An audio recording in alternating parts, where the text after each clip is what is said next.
تعالوا نكتب تكست ونوصل التكست كده، ونفتح من عند تكست. هنا هنلاقي فيه انيميت.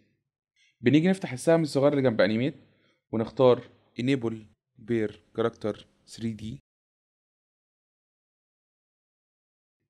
بنيجي نفتح السهم الصغير اللي جنب انيميت سكيل، ونعلي هنا السكيل نخليه 150. ومن عند قائمة رينج في end وستارت بنقلل الاند وبنعلي الستار زي ما انتم شايفين كده. طيب تعالوا نعلي هنا الستارت نخليها 25، ونلعب في الاوفست نخليه يجي من الشمال لليمين كده، ونديله كي هنا ونعليه هنا ل100. اوكي، نقرب كده المسافة. تعالوا نشوف. نيجي هنا من تاني ونختار opacity، ونيجي هنا عند الاوباستي خليها 20، ونختار تاني روتيشن، ونيجي هنا من عند الواي ونديها مثلا -90.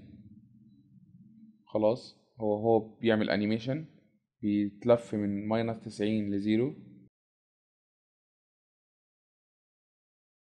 ممكن هنا نديله بلور ونخلي البلور 50.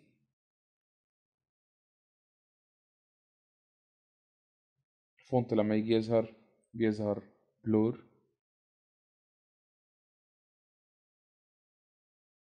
بنفتح سكيل من ادي تاني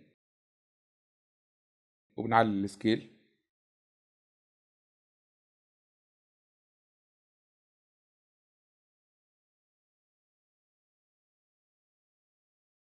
تعالوا نعمل من انيميت اوباستي ونقلل الاوباستي،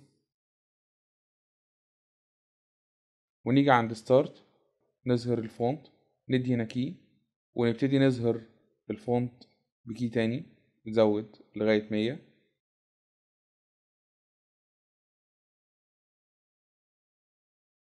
زي ما انتوا شايفين كده الحرف اللي بيظهر بيبقى واخد فيد.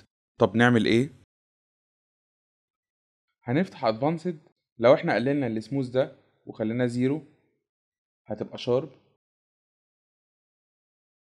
زي ما انتوا شايفين كده بيطلع حرف حرف، ما بيطلعهوش بفيد.